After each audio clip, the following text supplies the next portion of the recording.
అనుదిన నిత్య జీవపు మాటలు. దేవుని నామానికి మహిమ కలుగునుగాక. దేవుని వాక్యాన్ని చదువుకుందాము. అయితే ఆత్మఫలమేమనగా ప్రేమ, సంతోషము, సమాధానము, దీర్ఘశాంతము, దయాళుత్వము, మంచితనము, విశ్వాసము, సాత్వికము, ఆశ నిగ్రహము. గలతీయులకు రాసిన పత్రిక 5వ అధ్యాయము 22-23 వచనములు. దేవుని వాక్యములో చెప్పబడిన రీతిగా ఒక మంచి చెట్టు పనికిమాలిన ఫలములు ఫలించదు, అలాగే పనికిమాలిన చెట్టు మంచి ఫలములు ఫలించదు. మామిడి పండ్లు ఫలించాలంటే ఆ చెట్టులో మామిడి బీజము ఉండాలి, అప్పుడే ఆ చెట్టు మామిడి ఫలాలు ఫలిస్తుంది. అదే రీతిగా శరీర సంబంధమైన వ్యక్తి ఆత్మఫలమును ఫలించనేరడు.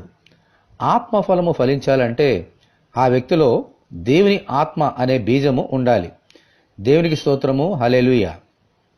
అప్పుడే ఆత్మఫలములో ఉన్న ఆ 9 గుణాలు కలిగి ఉంటాడు. ఆత్మ సంబంధమైన విశ్వాసిగా ఈ లోకంలో జీవించగలుగుతాడు. ఆమెన్. ప్రభువా, మీ ఆత్మను మాకు దయచేసి మీ కొరకు ఫలము ఫలించినట్లు అనుగ్రహించమని ప్రభు అయిన యేసుక్రీస్తు ద్వారా మనమందరము దేవుని ప్రార్థన చేసుకుందాము. ప్రభువా, మీ వందనాలు తండ్రి. ఈ లోకములో మేము ఒంటరిగా ఉండక, అనాథలుగా విడవబడక, మీ కుమారులుగాను మీ కుమార్తెలుగాను ఉండటానికి మీ ఆత్మని పంపించారు. మీ ఆత్మ ద్వారా మాత్రమే మేము ఆత్మఫలము ఫలించగలుగుతాము.